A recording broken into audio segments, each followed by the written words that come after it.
Hello and welcome to Minor Rex. On today's episode, we'll be discussing the most popular tabletop role-playing game of all time, Dungeons & Dragons, or D&D for short. I'm your Dungeon Master, Angelo. Your adventuring party today is Amy the Druid, Quinn the Sorcerer, and Sarah the Paladin. Hell yeah. Now, Dungeons & Dragons relates to the library in two major ways. First, the library offers quite a number of resources for one to start playing D&D on their own. And second, that there are multiple upcoming D&D events being hosted here at the library, including a play session for adults and an introduction on how to play the game for teens. But before we discuss those events, I think it would be a good idea to give a quick rundown of what D&D actually is and the history of how the game came to be. Yeah, sure thing. So I read this book, academic paper called The Evolution of Fantasy Role-Playing Games, and that's by Michael J. Tresca. Published in 2010, so before 5th edition, actually. So I just wanted to read it to get a sense of what the history of wargaming is, how that relates to human culture, because it's pretty prevalent. And so I found out the first or oldest known tabletop war game was called Chaturanga, and that was created about 5,000 years ago and played in the Indus River Valley in what is today known as India. So that was eventually brought to Persia in the 7th century and was adapted into the earliest form of modern chess. And then chess had a few iterations over almost 1,000 years, and by the 18th century, there were much more popular, more complex versions of chess that had 14 different piece types that had all different types of rolls and 1,000 squares, and it wasn't until 1798 that George Vinturinus, who was, I believe, an English military officer, created the first known war game with realistic terrain, and then in 1811 that was adapted by a Prussian military officer named Herr George von Reiswitz into a game that didn't have squares that you could move. So that was the first freedom of movement tabletop wargaming game, and that was called, I'm assuming in German, Instructions for the Representation of Tactical Maneuvers in the Guise of a War Game. So you'll notice. Say it in German. Yeah, I was waiting for it. I wish I could speak German, but no, that's the English translation. They're all very long. All of the names of the games from this period, and so these became increasingly popular in military circles over the next century because the Prussians were a dominant military power, and people were like, "How do you do it?" So the French, the English, Spanish all figured out this is what the Prussians were doing. We're going to steal from them, and it created this genre of war games known as Kriegspiel, which is German for war game. And so these games introduced many of the modern elements that we see in role-playing games like D&D, such as unconstrained movement. Some of them had dice rolling. There were umpires that ruled on the outcomes of engagements, which has evolved now into what we know as dungeon masters or game masters. But the first hobbyist war game was actually published by H.G. Wells, the famous sci-fi author, in 1913. And this one has a fun and problematic title. It's called Little Wars, a game for boys from 12 years of age to 150, and for that more intelligent sort of girl who likes boys, games, and books. Oh, wow. Oh, my God. Yeah. Oh, it is 1913. Love that for them. And that game was played in a room. The whole floor was taken up by terrain. They would shoot little wooden dowels at each other with toy guns, and that had an umpire that would rule on who died and whatnot. So that started this small hobbyist community around wargaming, but it wasn't until 1953 when Charles Roberts published the first cardboard war game, so that became much more accessible to the general population. By the mid-50s, Tony Bath ran the first fantasy war game that was set in Hyboria, which is Conan the Barbarian's setting, often regarded as the first sword and sorcery fantasy setting, which is what D&D is now. And then in 1969, Dave Wesley ran, or moderated, I should say, a Napoleonic war game using a custom scenario, and so many people wanted to play. This is at the University of Minnesota, by the way, that he had to start assigning like specific roles to players that were watching that couldn't be involved in the game because it's based on like a 2-player game called Brownstein, I think.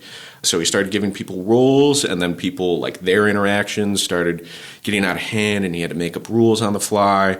It was also the first game to use polyhedral dice, like a D20, D10, D8 that we use now in D&D. And one of those players was Dave Arneson, who is one of the co-creators of D&D. Arneson began running some of his own games based on Wesley's initial Napoleonic War games. And he started incorporating elements from Lord of the Rings and Dark Shadows, and eventually created Blackmore, which is the first cooperative endless progression role-playing game that we know of. So that's what D&D is, and what that means is it's not player against player, it's player against situation, and endless progression, you can just level up forever, essentially, and gain more experience and items and whatnot. And around the same time that Arneson was playing that Napoleonic game and developing Blackmore, Gary Gygax, who's the other co-founder of D&D, was working in the games industry. He published a medieval war game called Chainmail in 1968. And then in 1971, he published a fantasy supplement for Chainmail, which added elements from Lord of the Rings, such as like elves, hobbits, dragons, that Arneson kind of cribbed from for Blackmore, too, so they kind of knew about each other.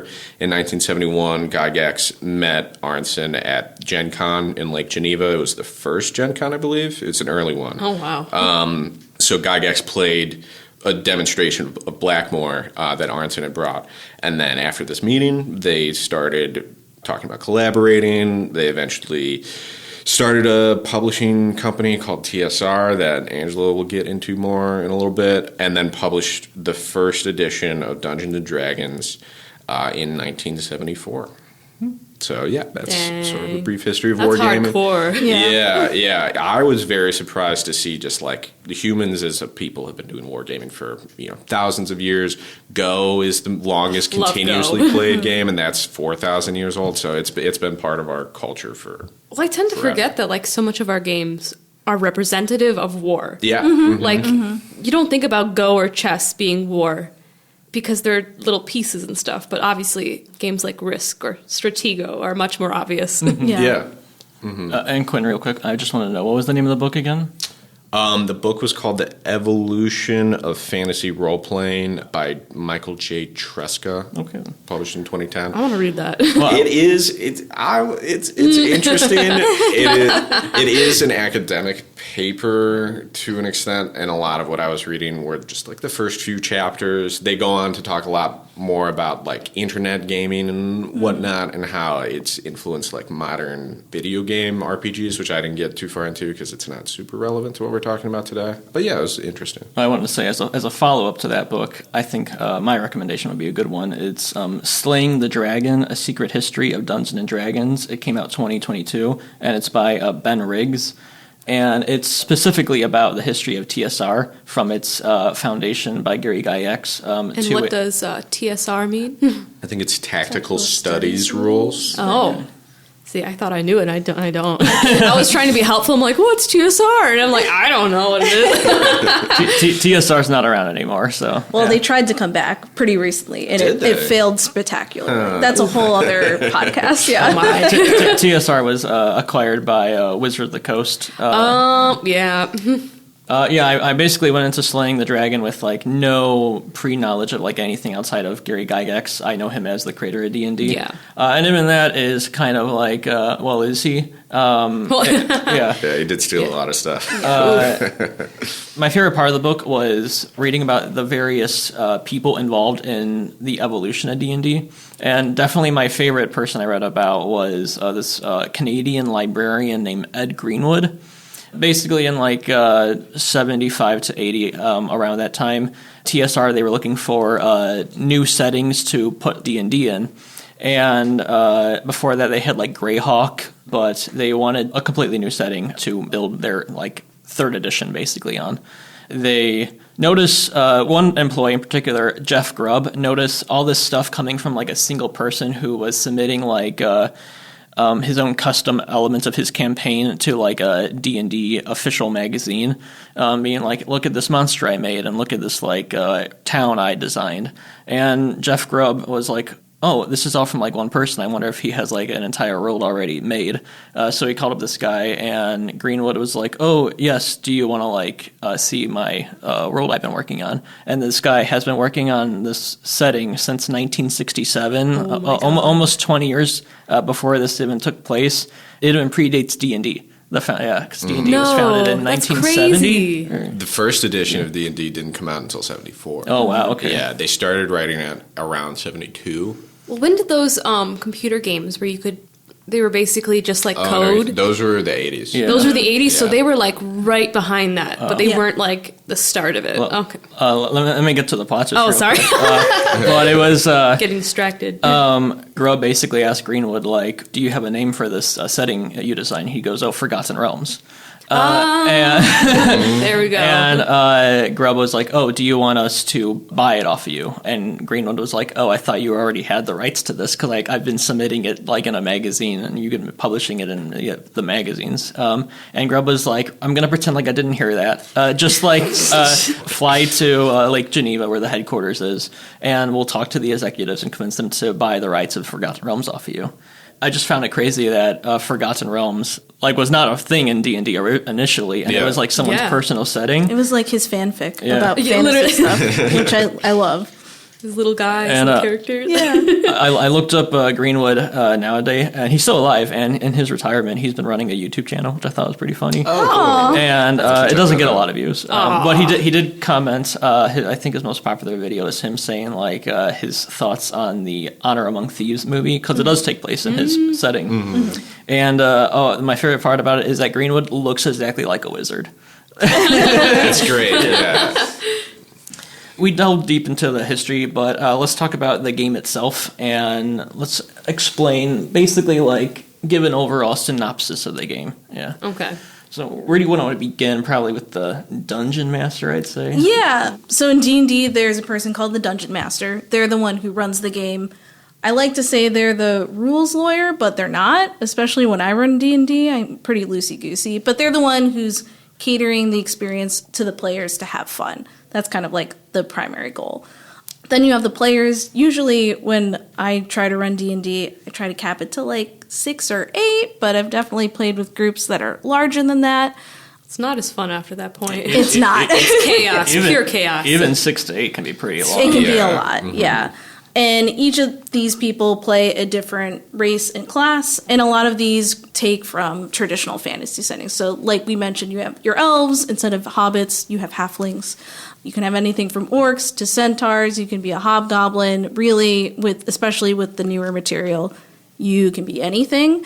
And then there are a few core classes that then have specialities. So usually it's set in a high fantasy setting. You're a group of adventurers. The core setting is in the Forgotten Realms still, on the continent of Faerun. And you have little adventures there. But the greatest thing about D&D is that you can go anywhere. You can go to space. You can go to hell. Yeah. Done that at least twice. Yeah. You can go underground. You can fly in the sky. You can go in the ocean. Real life. Chicago. Yeah. Was it yours, Angelo? That was in Chicago? I had one take place in Chicago. Yeah, you can take the core elements of D&D and make it into anything. So that's where the world really opens up. And all you really need to play is either, if you're playing in person, your character sheet, like maybe a pencil, if you're a notes taker, dice, D20 at least, and then maybe a whole set of dice. Or just an iPad, because I know a lot of the stuff is digital now. It's been a lot of... the greatest godsend. It's easier, and it's a big help, for sure. Yeah, with the digital tools, all you really need is a device that connects to the internet, whether that's your phone, a laptop, or an iPad, which makes things so much easier because you don't have to do math. You don't have to track all of your stuff. It does it for you, and it just makes it a little bit more fun. For me, personally. It's like Barbies for adults. Yeah, absolutely. Well, here's your little guy. You create a little guy. give them some powers, give them some personality, and say, hey, boop, Yeah. you're in the little world that I made. Do we want to talk about the characters that we are currently playing or have played in the past? That'd be Oh, yeah, totally. Yeah. Mention it. Sarah, you want to go? Oh, yeah, I'll go first. I played what I called the Pigeon Paladin. Her name was Philomena Featherfife, and she was an Aarakocra / what we call like a bird person in the D&D realm, and she was a paladin. And paladins are kind of like, I think of them as like the beefy, like, do-gooders of the D&D world. Like, they just have a lot of strength, but they also still have some, like, magic and mana, and they have, like, I think, like clerics, they do have, like, a patron that they get their powers from, or, like, that they, I don't know, channel the energy or the idea of, like, you can be a paladin of love. Not in this necessarily, like, not in the campaign classic as we know it, but, like, if you made a homebrew or something. But, yeah, she started off as just a random bird, and by the end of the campaign, she became, like, Bird Jesus. Oh, beautiful. I know. There was like that whole picture where, like, I think Mary's carrying Jesus or something. It was like that, but in front of, like, a cosmic scene. And it was, like, intense.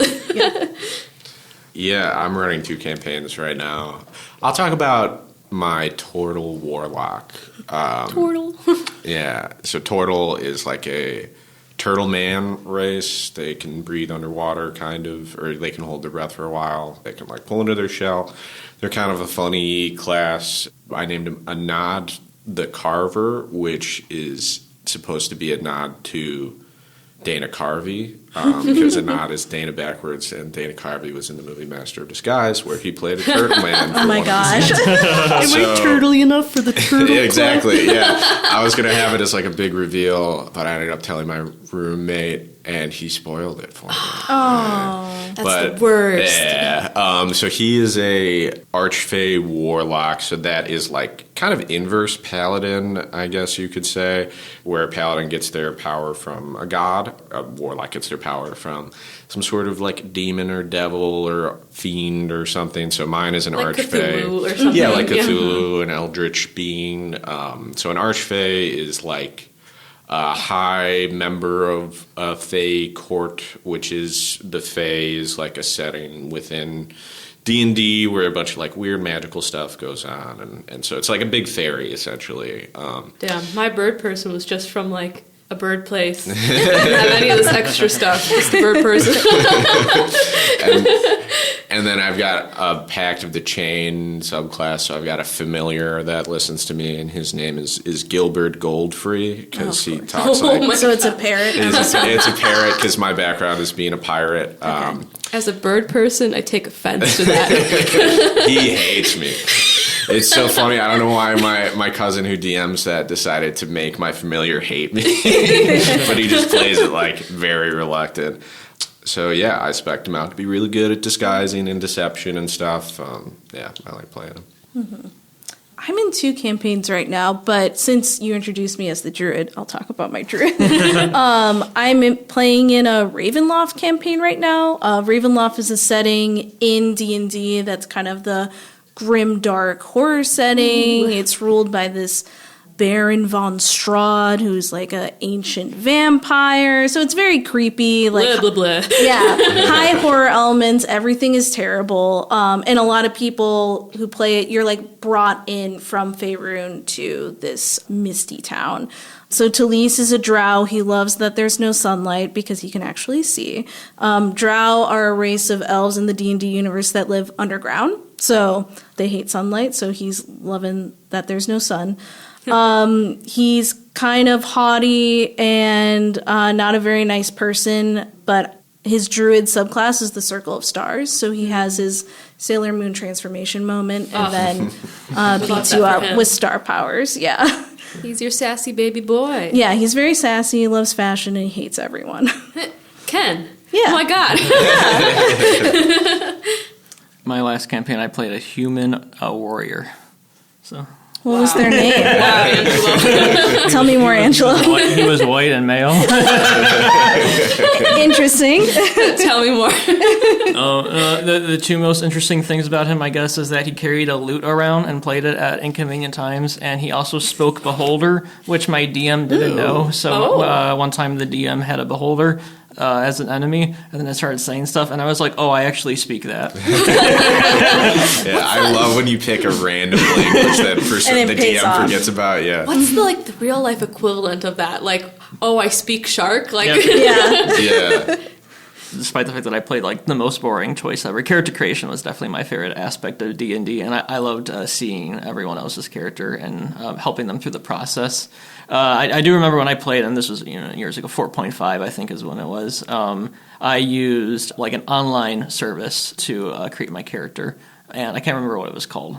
But nowadays, I guess it's D&D Beyond. There's D&D Beyond, and then I think the one that I'm always using to do the math for me, it's like it's not Roll 20. It's not Roll 20? I don't think it's Roll 20. It's it looks like something out of the 90s, not gonna lie. Just like, wah, I'm a web page, ta-da! Yeah. No frills, just boxes, yeah. So I probably should have remembered that for this, but hey-o, we'll find it later. Right. Yeah. There's tons of resources online to help you get started.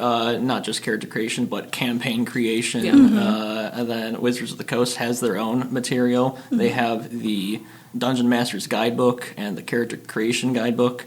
And so much of this is free, by the way. You can either get it on sale, you can get it for free. Yeah. It's not constantly at the highest price it can go. Yeah. The basic rules are a free PDF that you can just download. Oh, I didn't even know that. Yeah. Which is very nice. Yeah. Do you want me to talk about the OGL, what that kind of entails? Real quick, I just want to mention that, all these guidebooks and Monster Manual, they're all also available at the library, which is pretty cool. Oh, yeah. Made sure to get them all. I actually there's a lot. I went up to the section today, 793.93. It's 2 shelves worth of just D&D guidebooks up there. Ooh, and that's not including what Teen owns. True. Yeah, we've got some for Teen, too. But I feel like at this point they put out a book every quarter, and now that they're bringing in some of the more popular D&D producers like Critical Role, and they're publishing their own books, and they're bringing that into Wizards, there's so much material to play from. The campaign that I play with my Warlock in is actually in Exandria, which is the Critical Role setting.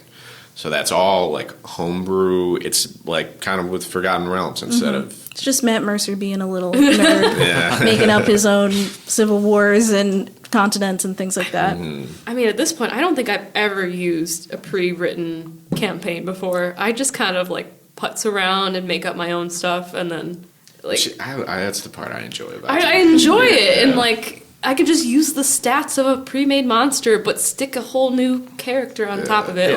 One of my favorite things about D&D is when a bit becomes canon. I think we were in a dungeon and we were stumped and trying to figure out a way to get out of the room we were in, and I was like, I'm just going to talk to the door. And then I rolled really high on talking to the door, and then I could talk to all of the doors in the dungeon. Oh my god! And they're like, "Oh, Terry? Yeah, he's from 2 rooms over." And then later on, I think we'll do I'm going to try to talk to the door as a bit, and sometimes they'll answer. So that's one of my favorite bits about playing in my D&D. last campaign. My bird person Philomena found a random egg on the side of the road, and I decided it was my child. And then it eventually hatched, and it was just this toddler lizard kid. No. And what did I name? Oh God, how could I forget my son's name? He basically just go around and go, "Chosen!"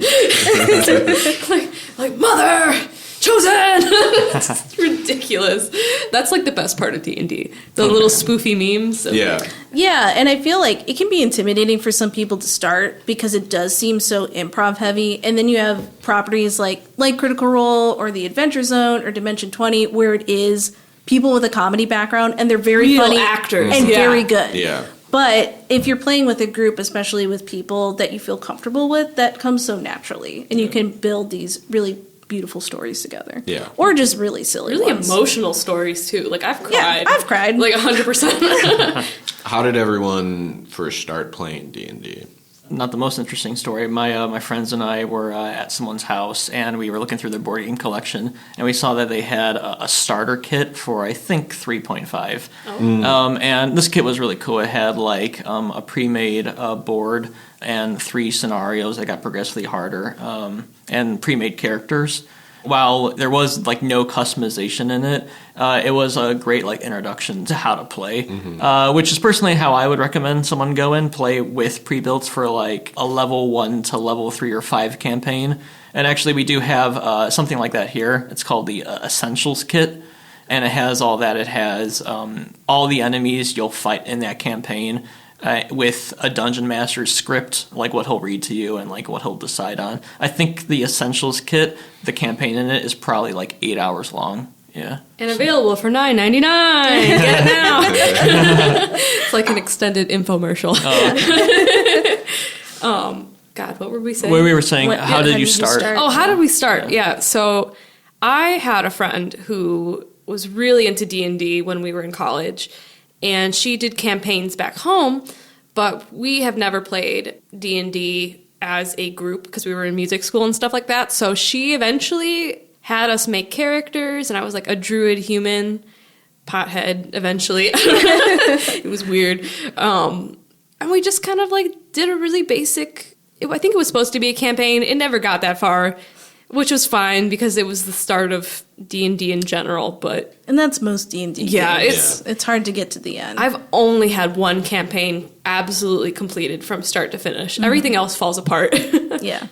Yeah, I've always been like a fantasy book guy, but I didn't really play D&D up until about like last year, I guess. Oh, that's recent. Yeah, so it was kind of interesting. So I'd been watching Dimension 20, which is, and I listened to all of like the Adventure Zone, and that was kind of my introduction to like how D&D is played. And then I watched Dimension 20 for like a year and a half, and never really found a group to play with. So I was like, I'm gonna just DM a game on my own. So I bought all of the like handbooks and whatnot and the starter set, and then I put together like a campaign. Not really, just like the first like few sessions with my family. I think we only ended up running one of them because my niece was like 6 months old at the time, and my brother and sister-in-law did not have the time to play D&D regularly. So yeah, my first actual like play session I DM'd, and it did not go super great, but I've DM'd more since then. So, and then I actually started playing when my cousin was in town for the holidays. And I was like, you like D&D? Have you ever watched Dimension 20? And he was like, oh, yeah, I also DM, and I've been DMing for a decade. And I was like, I did not know that. So he was gracious enough, because my brother also wanted to play, to set up a game for us. And that's been going on since last February. It's been a weekly game with, interruptions here and there. And then I also play an online game. There are professional DMs, GMs that you can pay like a weekly rate to run games for you. So I play a Spelljammer campaign. Which is the space one, right? Yeah, that's the space one. So we've got like a living ship that's like a tree. It's got like a treant in it that its body is the ship. And then we've been, for the last like, I don't know, like 10 sessions or so, we've been like plane hopping, looking for like MacGuffins for gods. And we're going to fight this like mind flayer ancient red space dragon that's been taken over by like a mother brain or something. Yeah, so those ones get really kooky because you go from like hell to heaven to the Fey realm to like the elemental plane of water. Like it's just, you're all over the place, but it's very fun. Where a kid can be a kid. Yeah. My story's sad, but I started on 3rd edition, I think. But I went to like a friend of a friend's house for my first game, and I was so excited. I made like a half-elf ranger, and I'm like, I'm biracial, he's biracial, we'll be biracial together.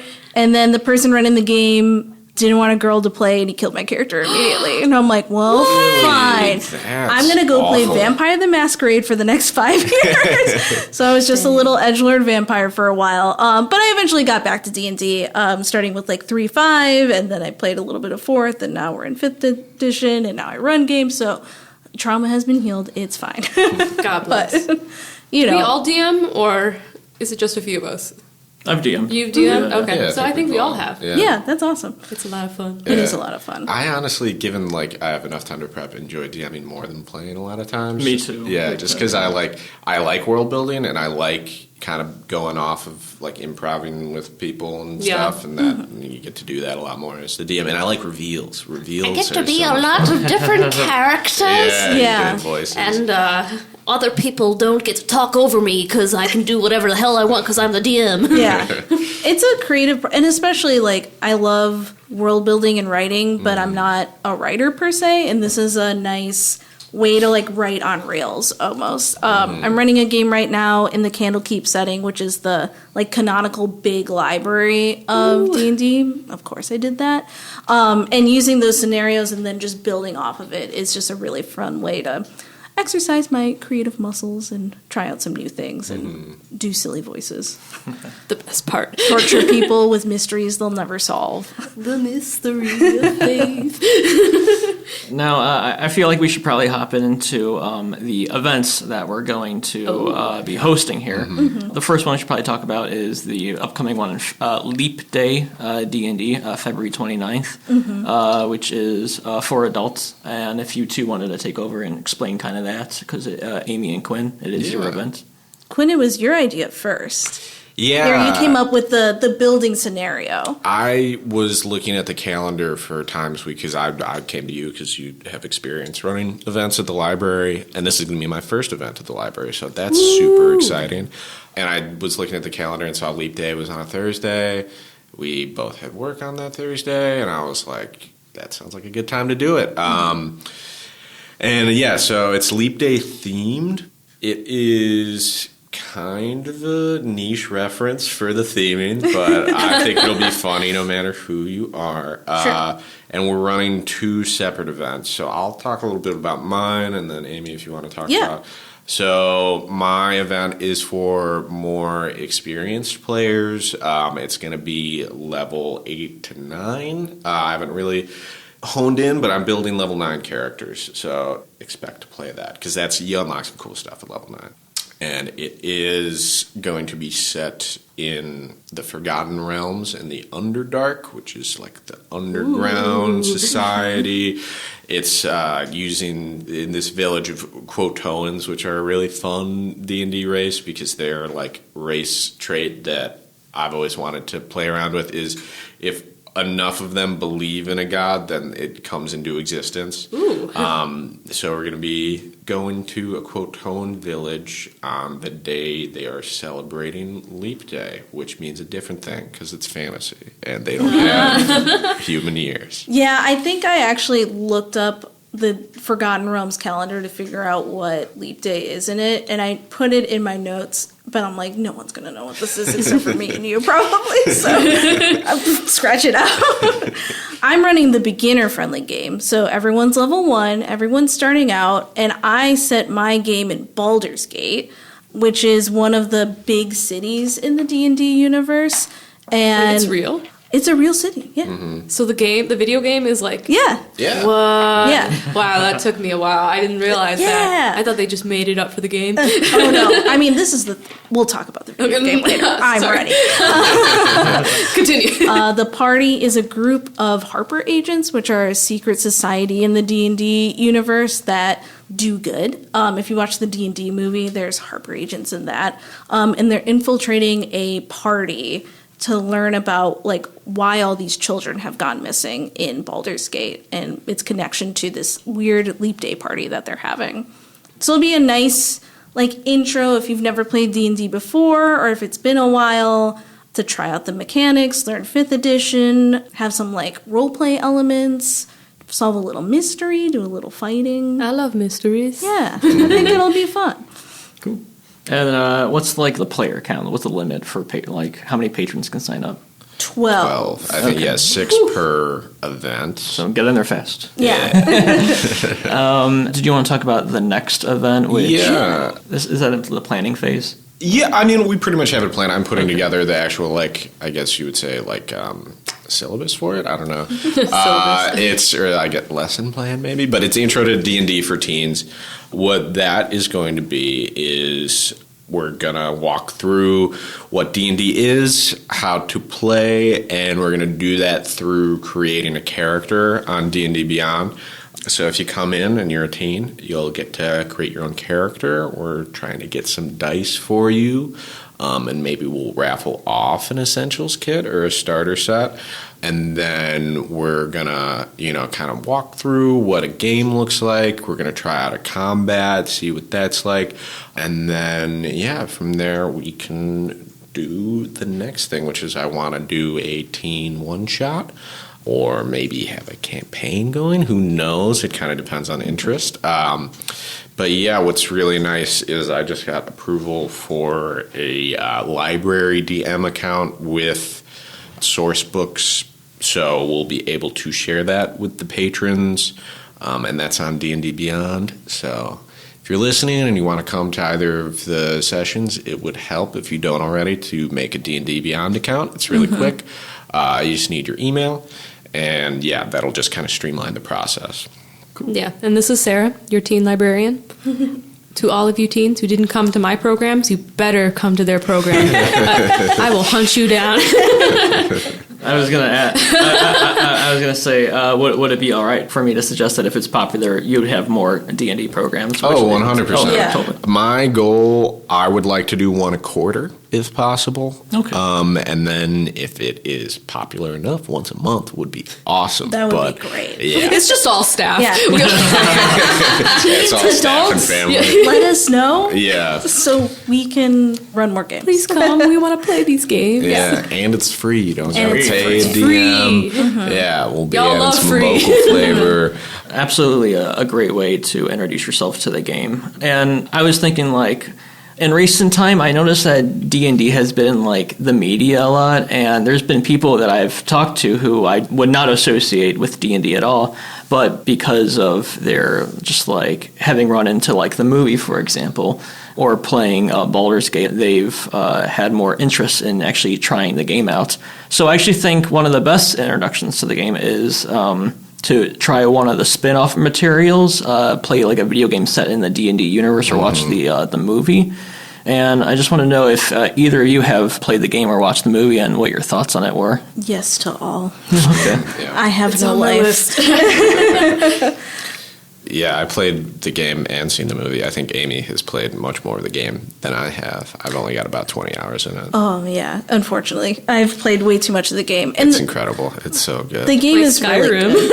Which, it is very similar. And I played a lot of Baldur's Gate 2, and this is a big improvement from there, not only graphics-wise, but gameplay-wise. Also, as we all get older, it's harder to find time to actually play D&D, to schedule a time to get everyone at someone's house or even on your computer.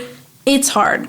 So Baldur's Gate 3 is a nice way to experience D&D alone with your friends Gail and Asterion and Will and all of those beautiful guys, and still roll dice and have some RP elements and build a character. And everything in Baldur's Gate 3 is from the Wizards of the Coast game. I didn't With even a realize few that. exceptions. It's not as robust as the materials that they have now, but you can't make your bird paladin, but you can make a paladin. That's who I'm playing now, a tiefling paladin of the Archfey, which is really fun. Well, I'm invested in the whole cats and the talking to cats bit. Yes, you can talk Yeah. to Isn't there cats. a cat named It is Nemo or crazy. something? There is so much stuff you can do that is just, you would not expect it from any other RPGs when Yeah. you're looking at games, that are popular mass market RPGs, maybe Assassin's Creed or something. I know it's been a while since Skyrim, but there's a lot of stuff you can do, but it's on rails. And Baldur's Gate 3 was the first game where I felt like the rails were kind of gone. You can do whatever you want. You can talk to animals. I was pretty early on in the game, there's some cows, and I was talking to one Yeah. of them. I love those cows. Yeah, the cows are great, but one of them isn't really a cow. He's the strange cow. Yeah, he's the strange cow. Because I play a drow druid in my campaign, so because I wanted 10 times faster. drow druid. Because I wanted to do wild shape, so you can wild shape into a cat or a wolf, I think, and a bear. We're all just gonna be druids because of the cats. But I was in this one dungeon, because this is the crazy thing about it, because it's always surprising. I was in a dungeon, there was like a hole, and it was like, you can't fit in it. So I wild shaped into a cat, and then I could fit in it. Like, there's a bunch of stuff like that where cool. the game doesn't explicitly tell you what the mechanics are. You just kind of like, I think I can do this, and then more often than not, you can do it, which is great. Games are so cool. Yeah. And it's amazing that you and I can play the game at the same time and have completely different experiences because of the race we picked, the class we picked, and like just the character that we're playing. Yeah. One thing I wanted to mention is that while the game is getting a physical edition, and hopefully the library gets copies. I think we are. But the game is also rated M, which... Yes. I wonder how many people associate like D&D with like ages like 13 and up, because it is like a very universal thing. You can make something in it that's like a Saturday morning cartoon for like little children, or you can make a rated M like very adult story, Like Dragon Age. Yeah, pretty much. Gore everywhere. Oh man. Other things everywhere. but Relationships. I did find it funny that something like that is very like adult oriented. Baldur's Gate 3 came out the same year as the very almost family friendly, not too family friendly, but PG-13 movie Honor Among Thieves. Right. Yeah, that kind of shows you the versatility of the Forgotten Realms. Yeah. Would we consider Tears of the Kingdom like D&D-esque? I can see that. Yeah. It's its own thing, but it's Man, I love got, Tears like, of the Kingdom. What a good game. the foundation's similar. I think a lot of modern RPGs, I think because D&D was created before personal computers and before like home gaming really became a thing, a lot of RPGs are based around similar mechanics to D&D at the very least, and I think you can see that in video games in eras dependent on the edition of D&D that was out. So it is incredibly influential, I think, to the entire gaming space, especially single-player games. There's always, like, Elden Ring, God of War, Horizon Zero Dawn. All of these use, like, stat increases, level ups, crafting. Specializations. Oh, Mass Effect even? Mass Effect. You get that role-playing. whole, the sci-fi and fantasy, they're siblings, basically, sibling genres, because they're kind of more or less the same, just in different environments. I mean... And there are like a bunch of, that's why D&D is so cool, because it's so modular, and you can do, there's a lot of homebrew stuff that's already published, like there's independent publishers that are doing really cool things, different tabletop RPGs, there are like hard sci-fi setting D&D type stuff that I really want to try out. Star Trek? I want to play that at some point. Yeah. There was a really good, shout out to Dimension 20. That's my favorite live play D&D show.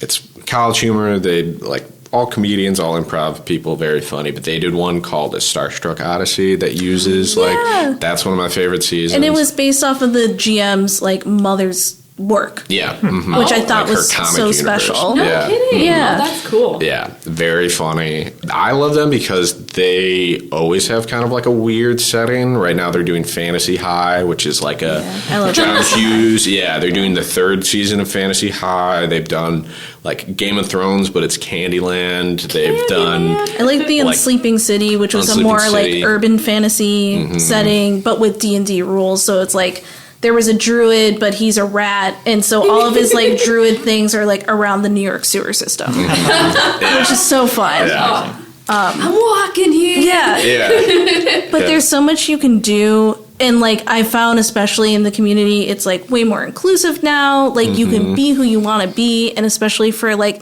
younger people and older people, you can try out some things that maybe you're not brave enough to try out yourself and like Honest see to how God, it fits. D&D was one of the things that helped me accept my queerness. Like this was like before I came out to even myself. Like I was like able to explore having like a cartoon girlfriend for my character. And it was just like, you know, I like this. This is nice.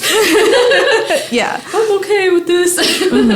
And I feel like you're seeing that a lot in the spin-off media too. Like not only the movies and the video games, but also like there's books out there. There's works inspired by D&D. It's kind of every piece of media that you can think of, you can experience D&D.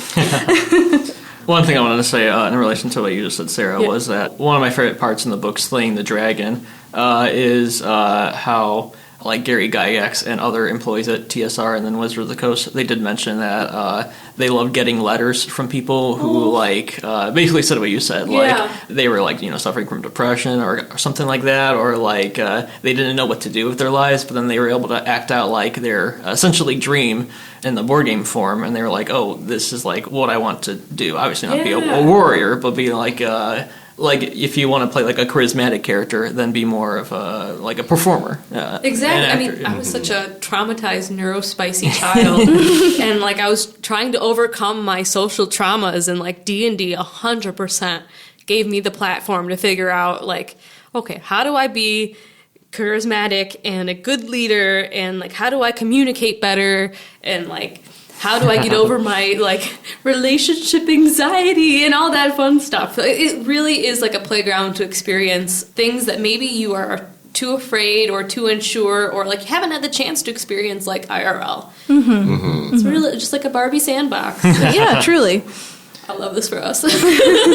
Now, as the final section before we close up the podcast episode, I thought we would go around and just mention probably our favorite moment we've ever had in a D&D game. There's so many. That's tough. I just finished up an epic level campaign, so D&D most of the time ends at level 20. So I've been in this. I joined pretty late, but I think the campaign went on for like 4 years, and we wrapped it up in November. And so we had a sleepover in my friend's house. Classic. By the way, they're all in their 40s, and I'm not, but like I'm kind of in between everyone.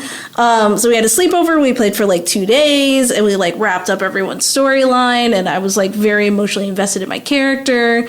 And she had like the best ending ever. She became like the Lady of Pain, which is like this canonical character in the D&D universe who just like walks around and is like a badass. She got her girlfriend back from the dead. She has a dog and a pseudo dragon. They just chill and hang out in the house. And I'm like, I win D&D. Basically Keanu Reeves. Yeah. I'm a badass. I got my girlfriend back. I have a dog. That's it. It was very fun. Yeah. Yeah, so I've only been playing D&D for like about a year now. So my list of moments might be shorter, but we had this great moment where we were trying to ingratiate ourselves with this like band of ne'er-do-well, like low crime dudes that were connected to a higher crime thing that we're trying to get ourselves into. And they were smuggling boxes into this like magic college in Rexentrum, which is a city in the Critical Role setting, Exandria. And so we were like on the caravan duty. It's night. The guards stop us. They're like, let's check your stuff, which is classic guard stuff, to check your things. Yeah. And my cousin is playing a Hidozi, which is a like monkey man. We were all variants of like half animals, so I think I was a turtle. My brother right now is playing a furbolg, which is like a, I don't know if you've read Wheel of Time, it's like an ogier. It's kind of like a furry forest guy. Like bovine kind of, but almost not Bigfoot, but not quite. Yeah. We've got Lizolfo, I believe, or just like a lizard folk guy. We've got the Hidozi that's like half monkey and then a half orc and a tiefling. We called ourselves the Manimals. The Manimals. So that was fun. But so my cousin, who's the Hidozi, is carrying one of the boxes and we don't know what's in them. So my brother was like, I'm going to try and like kind of trip the Hidozi and see how the like guys react that know what's in the boxes. So he steps on his tail, and the Hidozi is a paladin and is like race-wise very dexterous. So my brother didn't think he would trip, and then my cousin rolled a nat 1.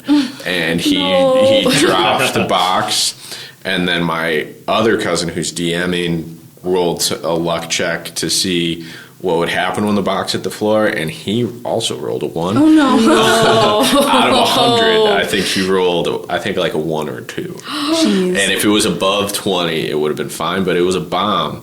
And we rolled the lowest tier luck check, so that set off a chain reaction for all of the other bombs that were there.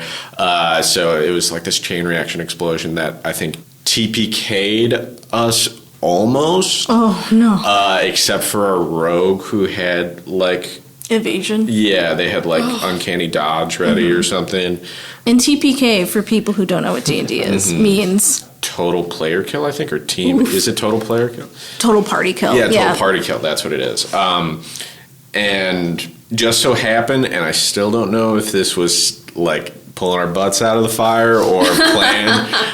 One of the people from the crime we were meeting with was actually undercover themselves and was a level 20 cleric. So they just... Oh, how nice of them. And my cousin, the DM, was just like, you guys just ruined 6 months of writing and planning that I had already. But that's the fun of DMing. Yeah, that's the fun of D&D. And my brother was like, the look on his face, he was like horrified. He's like, did I just TPK us for a bit?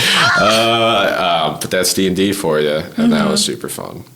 That's why, as a DM, I never write that far. There's no point. There's literally no point. Yeah. Someone always goes off the map, and they're like, la la la, I want to go talk to that guy. And it's just... And you have to have that just guy some ready. guy. Yeah. Like, he's not even important. And you're like, great. Oh, what's he going to be? And like... Yeah. Yeah. But I guess my favorite D&D moment, or at least like setting/scenario, was when our party... Basically, like, you know how the Bermuda Triangle is just like in this isolated part of the ocean, and like it's kind of like spooky disappearances happening, but our group basically ends up in a Bermuda Triangle-esque kind of area, and it's basically a bunch of ghost pirate ships fused together in like a floating island of just like haunted spookery in one ship.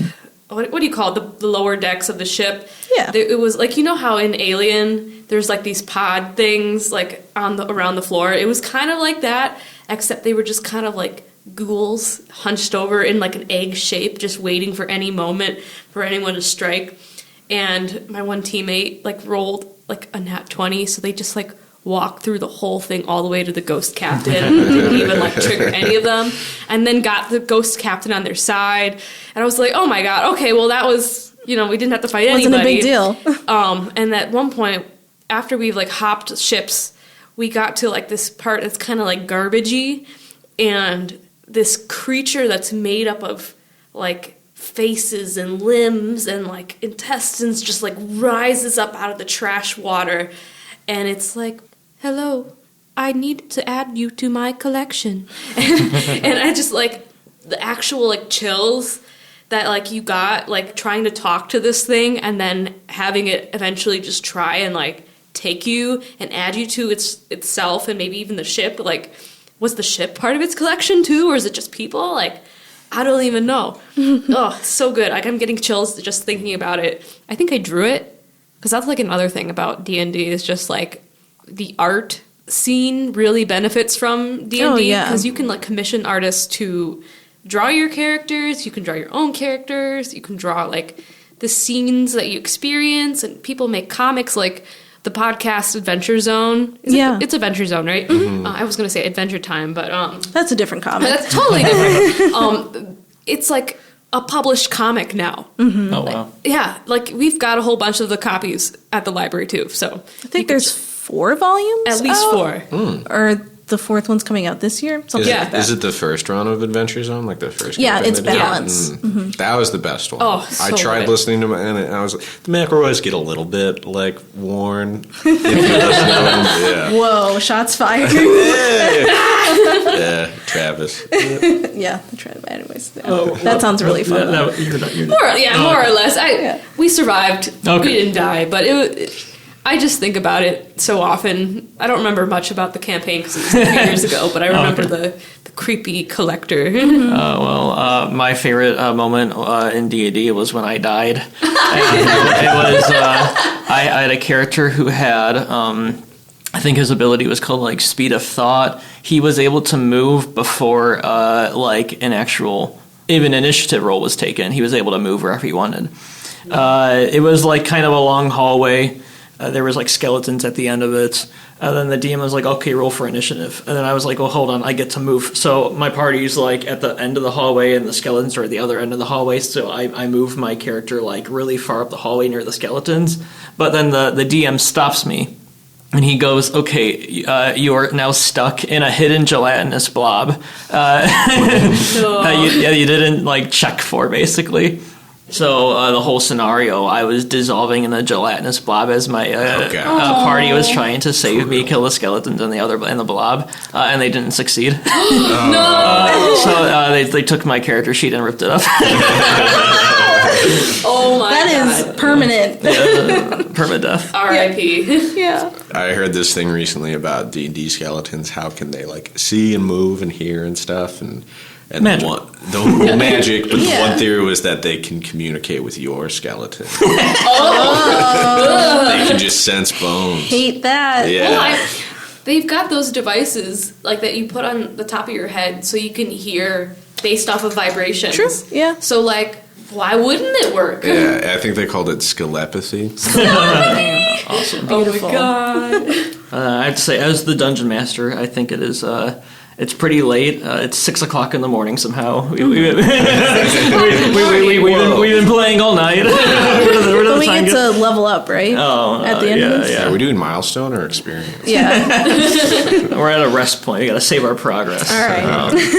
But real quick before we go, any closing remarks you wanted to mention? I've dropped us down in the desert. What do you do? Play D&D. It's super fun. Come to our program, Yeah. please, on Leap Day, which is February 29th, which is a Thursday. But how are you going to Usually do that that day from a doesn't desert? exist. I mean, with D&D Beyond, we can play from wherever. Yeah. Oh my Oh, God. true, true. I played in a campaign in playing Japan while D&D. everyone was here. And then Really? playing Yeah. D&D That's cool. in D&D. I rolled to connect to Wi-Fi in the desert. Your rolls in that Wi-Fi. 20. Starlink satellite, please. Well, thank you for listening to this episode of Minor X. Once again, to reiterate, check out some of the D&D material at the library if you're interested in playing the game, and look forward to any other D&D related events we plan on hosting in the near future. Until next time, may all your adventures be full of wonder and excitement.